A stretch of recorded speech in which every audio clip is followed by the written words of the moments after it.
Saludos desde Euronews. Bienvenidos al resumen informativo diario en el que hoy les presentamos los preparativos de la reunión del G7, el Club de los Países Ricos, el viernes que viene en el Reino Unido. Pero fíjense en los preámbulos de las cumbres, siempre hay mensajes. El vicepresidente de la Comisión Europea, responsable de Comercio, Valdis Dombrovskis, instó este miércoles a Estados Unidos a predicar con el ejemplo para rebajar las tensiones comerciales con la Unión Europea, y lo hace después de que Bruselas suspendiese aranceles a Washington.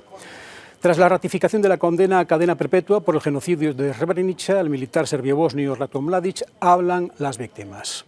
En Nicaragua siguen las detenciones de candidatos y miembros de la oposición al presidente Daniel Ortega, que opta a una reelección que amenaza con ser un Ortega contra Ortega por ausencia de oponentes que puedan presentarse.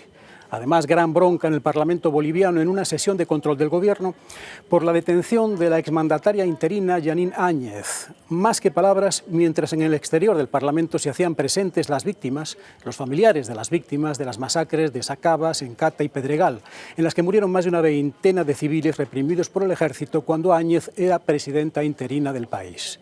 Fue después de la salida forzada de Evo Morales. Y además, Kamala Harris en México, la polémica de la selección española de fútbol y las vacunas, y la represión del aborto en El Salvador, donde Sara Rogel, condenada en 2013 a 30 años de cárcel por homicidio agravado cometido al supuestamente haber abortado, pidió que se hiciera justicia en los casos de mujeres acusadas, procesadas y encarceladas por circunstancias muy parecidas a las suyas. Hay bastante más. Les ofrecemos las claves del día en 20 minutos. Visto bueno del Parlamento Europeo al certificado digital de coronavirus para impulsar la movilidad en los 27 este verano. Las víctimas del genocidio de Srebrenica respiran aliviadas tras conocer la condena a cadena perpetua a Ratko Mladic, principal responsable de la masacre de 1995. Nicaragua detiene a 4 aspirantes opositores a la presidencia, allanando el camino para la reelección de Daniel Ortega, a quien Estados Unidos califica de dictador. La vicepresidenta estadounidense Kamala Harris se reúne con el presidente López Obrador en México. Ambos países firman un memorándum para frenar la inmigración ilegal. Chile inaugura la primera planta termosolar de América Latina, un gigantesco proyecto en pleno desierto de Atacama. Luz verde del Parlamento Europeo al certificado digital de coronavirus que permitirá la movilidad de los viajeros en la Unión Europea. Con este certificado, los europeos acreditarán si han sido vacunados, si han superado la enfermedad o si disponen de un test negativo previo a su desplazamiento. La propuesta ha superado el trámite en la Eurocámara. Procedo a la comunicación de los resultados del segundo turno de votaciones del día de ayer, martes 8 de junio. Acuerdo provisional, certificado digital aprobado. Enmienda 27 aprobada. Enmienda 2 aprobada. Enmienda 3 aprobada. El documento será gratuito y estará disponible tanto en formato tradicional, en papel, como en versión digital. Oficialmente entrará en vigor el próximo 1 de julio, aunque varios países, entre ellos España, han adelantado su emisión a esta misma semana en el marco del programa piloto puesto en marcha por la Comisión Europea. Este certificado es clave para relanzar la economía de muchos países, coincidiendo con la temporada turística, cuando la propagación del coronavirus se sigue reduciendo conforme avanza la vacunación en Europa. El carnicero de los Balcanes recibe su sentencia definitiva y varios supervivientes se reunieron para presenciar cómo se hizo por fin justicia con el excomandante militar serbo-bosnio Ratko Mladic, en el mismo lugar donde vieron por última vez cómo se llevaban a sus seres queridos para matarlos hace más de un cuarto de siglo. Respiran tranquilos tras confirmarse la condena por crímenes de guerra del principal responsable de la masacre de Srebrenica de 1995. Nosotras las madres debemos estar contentas porque es una sentencia de por vida. Debe estar en la cárcel el resto de su vida, igual que yo debo estar sola el resto de mi vida, esperando estar junto a mi hijo, mi marido, mi hermano y muchos otros seres queridos en el cielo.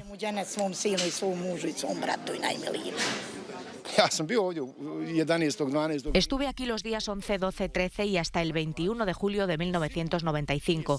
Ratko Mladic no mató él solo a casi 10.000 personas, no organizó él solo la deportación de 30.000 personas en 3 días. Mladic se une a su antiguo maestro político, el expresidente serbo-bosnio Radovan Karadzic, para cumplir una condena a cadena perpetua por ser el autor intelectual del genocidio en la guerra de Bosnia. Pero algunos en Serbia tienen otra visión de lo que ocurrió. Creemos que es un héroe, un hombre que realmente hizo lo que podía hacer en un momento dado. Era un soldado y un oficial de su pueblo, de su ejército. Defendió a su pueblo, hizo absolutamente todo lo que podía hacer, solo la historia lo juzgará.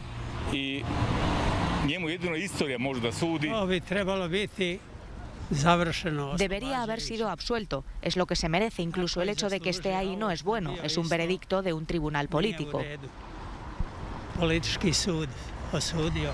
La matanza de Srebrenica se cobró la vida de 8.000 hombres y niños musulmanes bosnios. Algunos de sus cuerpos, que entonces fueron arrojados a fosas comunes, descansan ahora en el cementerio de Potocari, donde sus familias pueden recordarlos.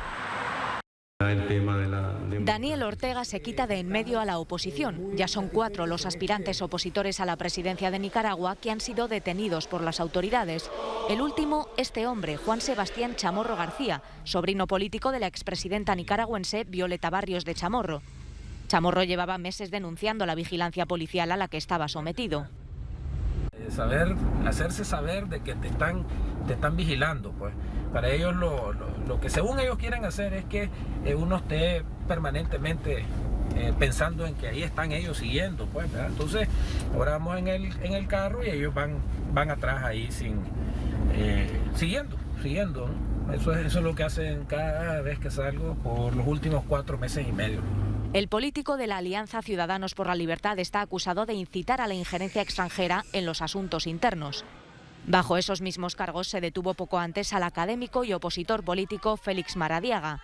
Fue arrestado tras acudir a comparecer a la Fiscalía, investigado por actos contra la soberanía, terrorismo y apoyo a las sanciones internacionales contra el gobierno. A pesar de todo lo que se nos puede venir encima, el régimen es la verdadera minoría frente a una nación que quiere trabajo, una nación que quiere paz, que quiere libertad, que quiere justicia, y eso es lo que hemos estado haciendo. Antes de la de Maradiaga, de 44 años, se produjeron otras 2 detenciones de opositores en una misma semana. Los de la periodista Cristiana Chamorro, prima de Juan Sebastián, y el exdiplomático Arturo Cruz, embajador en Estados Unidos del gobierno de Ortega entre 2007 y 2009. Con estas detenciones se allana el camino para una nueva reelección del presidente Daniel Ortega, quien ha sido tildado como dictador por Estados Unidos a falta de 5 meses para las elecciones presidenciales. La jefa de la diplomacia estadounidense para las Américas, Julie Chung, instó a la comunidad internacional a tratarle como tal. La principal amenaza del líder sandinista de 75 años que busca su 4º mandato es Cristiana Chamorro, primera detenida en esta ola de represión a la oposición en Nicaragua. Daniel Ortega le tiene miedo al pueblo de Nicaragua. Ese es el hombre que está muerto de horror, porque nosotros, unidos, vamos a derrotarlo en las próximas elecciones. La policía allanó su domicilio el 2 de junio por acusaciones de lavado de dinero, lo que despertó la ira de muchos ciudadanos. La prima del arrestado Juan Sebastián e hija de la exmandataria Barrios de Chamorro es la figura de la oposición con mayor probabilidad de ganar las elecciones del 7 de noviembre. La interpelación al ministro del Interior, Eduardo del Castillo, sobre la detención de la expresidenta de Bolivia, la conservadora Jeanine Áñez, fue interrumpida el martes a puñetazo limpio en la Asamblea Boliviana. El senador de la oposición, el derechista Henry Montero, del partido Queremos, y el diputado Boris Gabriel Antonio Colque, del gobernante Movimiento al Socialismo, se enzarzaron en una auténtica pelea, que terminó con ambos en el suelo del hemiciclo. Finalmente Montero, quien pidió disculpas por tan lamentable espectáculo, abandonó el pleno y la sesión pudo continuar. Por favor, colegas. Una muestra de la tensión política y social que vive el país. Vamos a declarar. La conservadora Jeanine Áñez se autoproclamó presidenta interina en noviembre de 2019, tras la dimisión y posterior exilio del entonces presidente, el izquierdista Evo Morales, que buscaba su reelección para un 4º mandato entre acusaciones de fraude. Áñez estuvo un año en el poder hasta que el Movimiento al Socialismo recuperó la presidencia con Luis Arce al frente. La expresidenta se enfrenta a un proceso judicial por presuntos delitos de sedición, conspiración y terrorismo. Desde mediados de marzo está en prisión preventiva. La Organización de Estados Americanos ha mostrado su preocupación por la situación. Mucho gusto. Mucho gusto. It's very good to see you. Las relaciones entre Estados Unidos y México entran en una nueva era, ha asegurado Kamala Harris este martes durante su visita a la capital mexicana. Fue recibida por el presidente Andrés Manuel López Obrador en el Palacio Nacional. La vicepresidenta estadounidense busca en esta mini gira, que también la ha llevado a Guatemala, mayor cooperación para reducir las olas de inmigración ilegal a su país. Ambas partes firmaron un memorándum para impulsar el desarrollo de programas económicos en el sur de México, Guatemala, El Salvador y Honduras. Los dos dirigentes y sus delegaciones mantuvieron luego un encuentro de más de una hora. El objetivo, dicen, es conseguir flujos migratorios ordenados y seguros, protegiendo los derechos humanos. En este sentido, se ha acordado también crear un grupo especializado para combatir el tráfico y trata de personas, compartiendo sus servicios de inteligencia. La inmigración ilegal a Estados Unidos se ha incrementado notablemente desde el comienzo de la presidencia de Joe Biden. Según la Oficina de Aduanas estadounidense, durante el pasado abril fueron detenidos más de 178.000 inmigrantes indocumentados en la frontera, la cifra más alta para ese mes desde el año 2000. Esta silueta caminando refleja la desesperación que se vive en ocasiones en la frontera entre México y Estados Unidos. Se trata de una niña de 5 años de Guatemala que fue abandonada por unos desconocidos cerca del final del muro fronterizo. Agentes de San Diego la encontraron y recogieron. Asegura que sus padres están en Estados Unidos, pero no tiene su contacto. Por el momento no se ha dado más información. En los últimos meses se ha visto como los llamados coyotes, que ayudan a cruzar la frontera a migrantes de forma ilegal, trasladan a niños solos, sin familia ni acompañantes, y los abandonan al otro lado del muro. Todo listo en St. Ives, esta pintoresca localidad británica de Cornualles, para acoger la primera cumbre del G7 a la que asistirá el presidente de Estados Unidos, Joe Biden.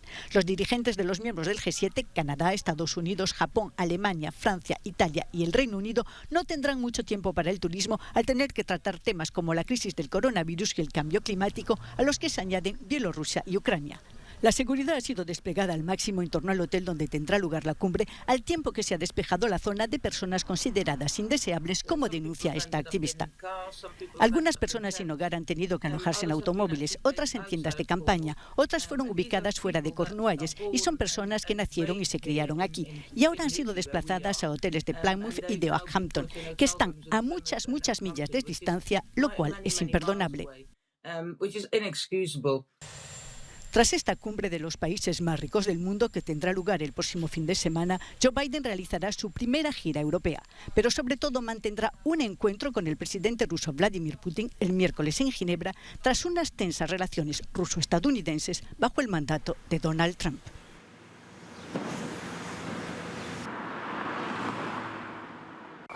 Dos días para la Eurocopa y España ya tiene a 2 jugadores fuera. Tras el capitán Sergio Busquets, el central Diego Llorente ha dado positivo por coronavirus. Ambos han abandonado la concentración y se perderán el debut de la Roja frente a Suecia el próximo lunes.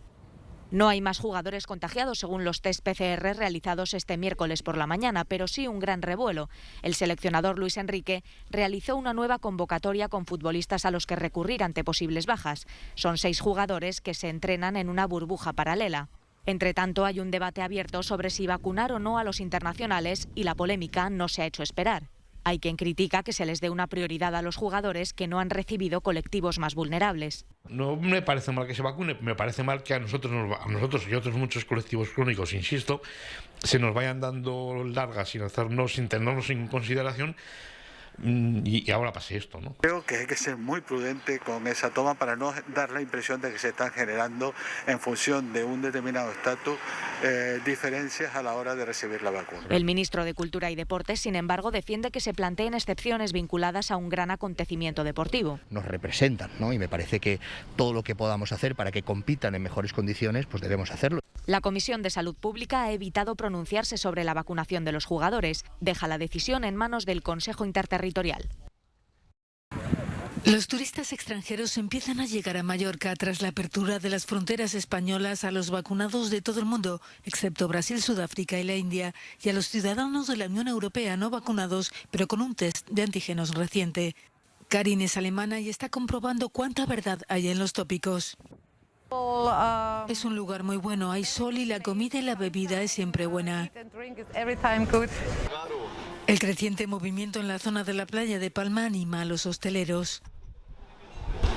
Un aumento considerable de un 300 a un 500%. Los clientes ya empiezan a venir, podemos sacar la gente del ERTE que teníamos y sinceramente estamos con una línea ascendente al tema de facturación, de ventas. Pero este impulso para salvar la temporada contrasta con la desolación en torno a Magaluf, imán del turismo de borrachera británico, limitado por las restricciones mantenidas por Londres para que sus ciudadanos no viajen a España. Aún no está reactivado. Aún no está reactivado. Inglaterra no quiere que vengan gente aquí, que no vengan turistas aquí, y vivimos de turistas. Y de momento estamos pasando bastante mal. Precisamente este turista británico dice que no han tenido miedo de ir a la isla. Cuenta que llegaron en septiembre y que se han podido aislar si querían.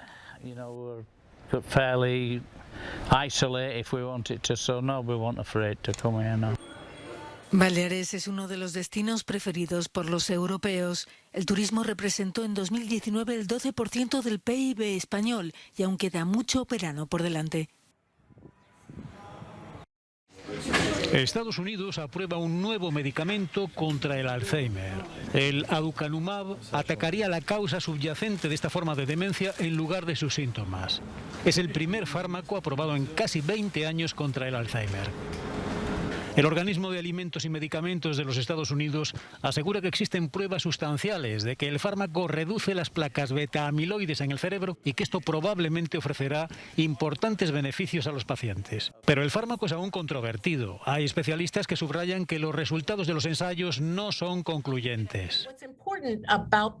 Lo importante de esto es que hubo, por supuesto, cierta controversia y un conjunto de datos muy complicados sobre los que mucha gente tenía opiniones diferentes. Pero lo que es más importante, la Agencia del Medicamento de Estados Unidos lo ha aprobado por el procedimiento de urgencia, algo que solo está reservado para aquellas enfermedades o dolencias que tienen necesidades médicas que están por cubrir. Y el Alzheimer es definitivamente una de ellas. Varias organizaciones benéficas de apoyo afirman que mientras se llevan a cabo más estudios, los pacientes con demencia deberían beneficiarse del medicamento ahora, ya que llevan demasiado tiempo esperando nuevos tratamientos que mejoren su vida. La Agencia Europea del Medicamento no ha estudiado aún el nuevo fármaco y el proceso de aprobación podría llevar al menos un año. Esta joven que ven en las imágenes es Sara Rogel, una salvadoreña que fue condenada a 30 años de cárcel por haberse practicado supuestamente un aborto. Tras casi 9 años entre rejas, la justicia salvadoreña ha permitido que salga libre, tras reducir en 2/3 su pena. El entorno de Sara afirma que nunca quiso abortar, que se cayó mientras lavaba la ropa y su familia la llevó al hospital. Una vez allí fue acusada de querer terminar con su embarazo e imputada por homicidio agravado. Escuchamos a su abogada. Con mucha alegría, es indescriptible estas emociones que uno siente, dado de que Sara, después de más de 8 años y meses, casi ya 9 años, ella ha estado privada de su libertad por una condena que consideramos que fue injustamente atribuida. El caso de Sara no es una excepción. En El Salvador, a menudo mujeres que pierden a sus bebés durante el embarazo son acusadas de haber abortado, algo prohibido en el país en todas las circunstancias y tipificado como homicidio agravado. Al menos 15 salvadoreñas se encuentran en prisión por este motivo. Descarbonización. Chile se lanza a la conquista de las energías renovables con la inauguración de la primera planta termosolar de América Latina en pleno desierto de Atacama, uno de los lugares más áridos y con mayor radiación solar del mundo. Dimensiones gigantescas para una instalación con 2 componentes, uno fotovoltaico de 100 megavatios y un innovador sistema solar térmico que suma otros 110 megavatios de energía limpia a la red eléctrica chilena. Chile fue un país pobre en las energías del pasado. Teníamos poco petróleo, poco carbón, poco gas. Pero, gracias a Dios, muy rico, inmensamente rico en las energías del futuro. Tenemos los desiertos con la mayor radiación del mundo, como lo muestra esos colores blancos que se ven en la cumbre de la torre, que están reflejando esa radiación solar. Un proyecto desarrollado por un consorcio formado por las empresas españolas Acciona y Abengoa, con 392.000 paneles solares y una torre de 250 metros de altura. 1.300 millones de dólares de inversión con financiación de la Unión Europea y del Banco de Desarrollo Alemán, para evitar las emisiones equivalentes a la circulación de 135.000 vehículos al año.